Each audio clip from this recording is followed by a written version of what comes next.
Hello everybody and welcome back to episode 6 of Techopolis. I am really hoping you are enjoying the episodes, so please make sure to hit the like button and subscribe if you're new, and let's get started with today's episode. I have done a few things in between episodes because I had a little bit of time on my hands and I just played around with a few things that we're going to set up at some point in the future. Because a cow spawned on our platform over here, I decided to test out the mob absorber, and I thought it was gonna kill the cow and I would have to have a cow farm for this to run, but it doesn't. It just requires 2 FE per tick, and it generates beef, leather, and basic mob essence, and also liquid mob essence, which I'm storing in this fluid cell over here, and I can use it in the mob drop duplicator. If we take out these blaze rods, it's gonna just duplicate the blaze rod for, I believe, a bunch of power. I don't know how much exactly, but a generator with some coal blocks is enough to run it for the moment. The other thing I messed around with is latex. Latex is gotten with the arboreal extractor next to a jungle tree, and I'm storing it in this fluid cell. And the reason I wanted latex is because a bucket of latex can be crafted into 3 rubber, which can then be smelted into cured rubber, and the cured rubber is used to make redstone flux cells and fluid cells. And that way, it's an easier way of getting rubber than crafting it with vines and water buckets. I also decided to combine our coke, oven, creosote oil, tree farm, treated wood maker into one thing. We had it over there before for treated wood, and here we had just our tree farm, and now everything is condensed into one. And it starts here with the miner, which is storing all of the regular coal bits over here, and we extract just regular old coal blocks into the coke oven to make creosote oil and also coal coke. The coal coke goes up here and is fuel for the blast furnace over here, which now has preheaters, which require 32 RF per tick to run, which means that I can have 2 thermo generators here in the back running it, and that just makes steel a tiny bit faster. Over here on top, I have my creosote oil storage, and I'm using integrated dynamics because I can import the fluids into 2 interfaces, and the interfaces can have priority set into them. So I have priority to 10 on the fluid cell, which is currently empty, and it's filling up the ender tank over here. I kind of messed up in between here, and I forgot to click the save button, so both of these were priority 0, and apparently it prioritized the liquid trash can over the fluid cell, even though the fluid cell is a closer path in a way, but it just deleted all my creosote. And now we are getting another backlog of it, pretty much. So basically, priority 0 on this and priority 10 on this. So everything is going to go here first, and then when it's full, it's going to go in here first. So we keep on making coal coke, because if the coke oven is full of creosote oil, it's going to stop making it until we use up more creosote oil. So the tree farm requires some power, which we're using some anthracite coal here in the generator, and that's just being extracted out of here. And if we run out of it, it's going to extract the other 2, and I think it should be fine. And then we extract everything into this drawer controller, and we need to go to the other side to figure out what's happening here. So because the pipes from Mechanism, these logistical transporters, are kind of dumb in terms of extracting items into things, they like to keep items going back and forth if they don't have any more places to go, or they're weird, basically. So I'm using hoppers and uppers mostly for this because it looked really cool. So a wooden hopper extracts into the factory to make acacia planks. It extracts down here, stores the acacia planks. Then we extract them with an upper into here to turn them into treated wood, which is then extracted down here and stored in here. And then up top here, I have leaves, which are extracted into here to make leafy string, which then goes here and up here and then down here to make wool. Because wool is required to make the smart cables and the dense cables for applied energistics, and I now have a whole bunch of it, like almost 1,500 green wool, which is great. I made some more elite technium in between episodes, so we can craft ourselves 4 tier 4 miners. And now that I think about it, I need to craft more technium because I need to buy the ores, which I believe are going to cost me elite technium, if I'm not mistaken. Yes. While the technium is being made, I'm going to explain what I did here. It is currently a little bit of a mess, but it is a fluid crafter that I can use to make the redstone flux coils or whatever really I want to make, because it's currently empty. But I use it to melt redstone and combine it with gold. This one is making the technium of the elite variety. Here I was making advanced technium because I had, at some point, I had a lava tank, ender tank here, that I put over here, and now this guy's filled with lava, and you can't really see it in here because of server glitches, but it is what it is. And over here, I'm using this to make the crystalline dust, which takes quite a while, and I have a bunch of it prepared here to be made, so that's gonna do its thing. And I'm using lapis power for this as well, because 480 RF per tick is pretty much almost enough to run this. I don't think we're not generating enough to run this as well as all of the other machines altogether, but for the moment, I think it's fine. And now we have 4 more elite technium, and we can use it here to buy all the things that we need, which is kimberlite, which is our diamond ore, beryl, which is our emerald ore, sphalerite, which is zinc, and then also autunite, which is uranium. Now we can easily add uranium and zinc over to our ore processing room, and I currently don't have any uranium blocks, so it's going to be temporary glass for the moment until we get enough uranium to build all of it. And there we go, it's just exactly the same system, so I'm not going to go over it, and we can now go set up diamonds and emeralds somewhere over here. Diamonds and emeralds are a bit different in terms of generation. They don't just generate pure diamonds and pure emeralds. This guy mostly is a coal generator, and occasionally it makes a diamond. And then the other guy over here is a copper cluster generator and occasionally makes an emerald. To deal with the copper clusters, I just added a trash can because we don't need them. We don't need to transport them over there to process them faster. There really is no need. And then over here, I just put the diamond one next to the coal one. So we hooked up the transporters, and it's going to put it into the coal compacting drawer instead of just putting it into a trash can. I was looking at these 4 slots over here, and they are perfect for just sneaking in a little cobble drawer and behind it a cobble gen. And we have this on redstone control, so we don't constantly generate cobblestone and cause lag. It's going to be set to 100,000. And on a storage bus over here, we just extract it.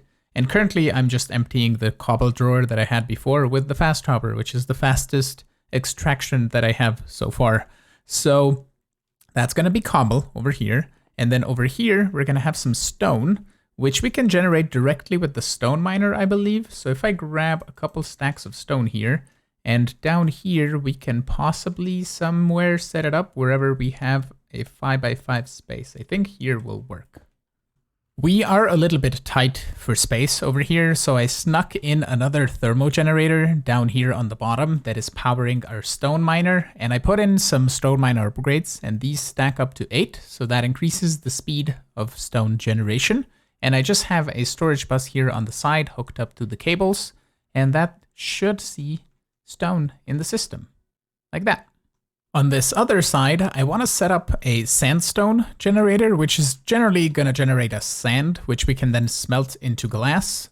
I know I can generate that from grout as well, but I think just a stone miner with sandstone is going to be faster because each one is going to generate 4 sand pretty much, rather than having a third of a chance of generating sand from the grout one. So I think that'll be better. And the setup here is the exact same thing as we have on the other side, and it's gonna be a bit slower than the stone one because we don't need sand that much, at least for now.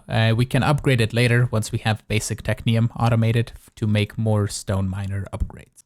I'm a little bit tired of running back and forth between this storage system and that other storage system, so it's time to merge the two together. So I'll take this wall of drawers, I will merge the ones that we have already set up with automation, and the other ones I'll just put somewhere underneath so we can have them accessible.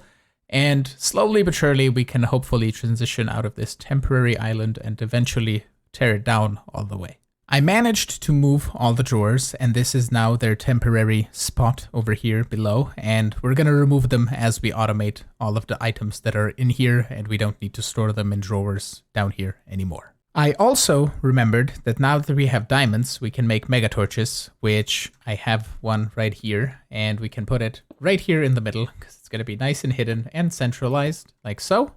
I also prepared some cables on all 4 sides of the ME controller, and I kind of switched them up a little bit. So we have the green one now going here to the ore processing for coal and all of that stuff, and then the blue one is still over here on this side.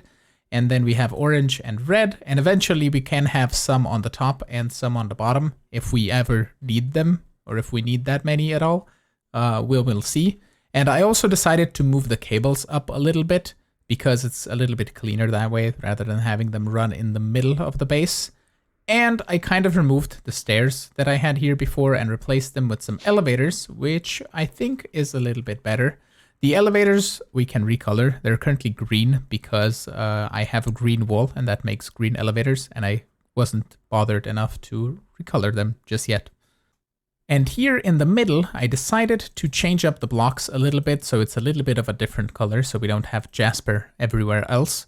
I think it looks really cool. I also added a few more slots for different types of generators that we want to set up for different types of blocks, because we're going to be building with skystone and jasper, and for example, slate, we can set that up somewhere. And we also have cobble and stone, and we can do, let's say, diorite, andesite, whatever we decide that we are going to build with or use for building or for something, we can easily add it and have a few slots open for that. The more I was looking at those vertical slabs, the more it bothered me that we don't have them for every single block, and I managed to figure out a way where we can have just a flat wall of blocks here. And these are facades, and then on this side it looks the same. It looks lapisy, so it's really cool. So let me show you. On the side that we have our redstone, lapis, coal, and diamonds and all of that, it's going to be super easy. We just have a logistical transporter going into the back, and then we have the storage bus right there on the back, and a full line of cable going up top. So we can have cable facades of jasper on the left, and we can have lapis facades on the right. And they cover up each other in a nice way, so it looks really cool. And these here in the back are super simple. I just ran a cable, facaded it, and put solid blocks around it. It's pretty much the same. The difficult part was on this other side. So we can still have the cable over here, and we're going to have just a regular cable with no use other than it being for attaching facades. And we kind of can't have a logistical transporter over here because we need to transfer power out of the thermogenerator. And for that, I'm using some integrated dynamics. So we have an item importer over here, which is importing all of the stone that as soon as it's being generated and putting it into this item interface, which is basically the frame drawer. And then over here, we have an energy interface that is seeing the thermogenerator. You can see 5000 FE over there. And we have an energy exporter that exports the energy from the interface, and it's going to put it into the pulverizer and the redstone furnace, kind of like over here. And that way I can still put facades on this side for whatever block we're going to process over here. And it's going to look nice and neat and clean. And even when we get to flux points, we can just replace the thermogenerator with a flux point and 2 cables, or pretty much keep the same system that we have over here. And I think it should work just fine. I had a little bit of inspiration for how I want to do the basement. And I think it's the perfect time to do a little bit of a time lapse.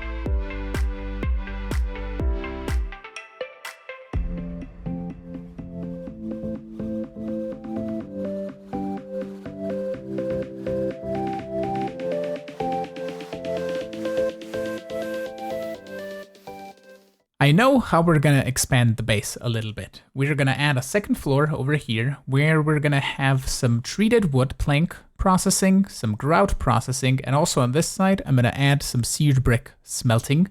And Before we do that, I just noticed one thing. I made a bit of a mistake here. I thought this produces redstone. It produces cinnabar clusters, which I need to process into redstone with a pulverizer, which is going to make us some gravel, some redstone dust, and some cinnabar. Since this pulverizer produces 3 different types of items, we're going to store them in drawers like this with storage buses down below, and then we also need redstone control for the pulverizer, and that kind of leaves out any space for us to just extract directly into these drawers for gravel and for cinnabar. We can do it with the redstone down here below, but here on the left I just decided to put an import bus, and that's going to import all the cinnabar and gravel into the system. And because we have our storage buses on priority 0 and our drive here in the middle on priority -1, it means that everything that we import with import buses should go into the storage buses first and into the drawers attached to them rather than filling up my disks in the disk drive. The way I have designed this ME controller in the middle means that we can run cable from each side of it to each side of the base. And I want to have the top side of the base run to the top layers. And I think 32 channels is going to be enough for all the P2P tunnels that we're going to need on the top here. I think we shouldn't need more than that. If we do, we're going to figure it out then once we get to it. But I think it should be good for now. And that way we can easily hook up all channels to all of these machines over here. And I have started adding some redstone control over here. I haven't really hooked it up, but I did give them power and everything else. So let's go fully set them up right now. I don't want to use the coke oven for making creosote oil. We have a special machine called a pyrolyzer from Thermal Expansions. And if you right click on it, it doesn't show you any recipes, but it can be used to make creosote oil. I have tried it off camera in a creative world. So wherever my redstone furnace is, I have been smelting some nether brick like this and like this. And we now can make a bunch of netherrack and make a netherrack generator as well. That could be cool. But the pyrolyzer, I believe I have everything except I don't have any more quartz enriched iron. Okay, now we can make the pyrolyzer now that I have a little bit more quartz enriched iron. And this guy is going to go over here and it can accept coal and turn it into coal coke, or actually just coke from thermal, and also creosote oil from thermal, which can also be used in the fluid crafter to make us the treated wood.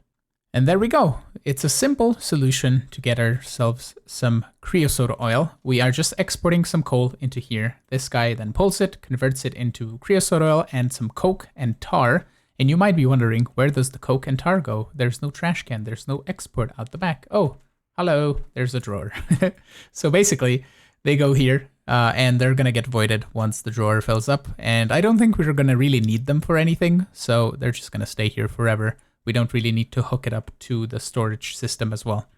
And as far as seared brick is just the same thing. It's grout, redstone furnace, seared brick. Super simple. It's the same system that we've been using pretty much everywhere else. So I don't want to explain it too much because I think it might get very repetitive over here. To make a grout, we're going to use the sequential fabricator. It's a better crafter than the factory because it can be redstone controlled. It can auto input, auto output and everything. And it's really cool.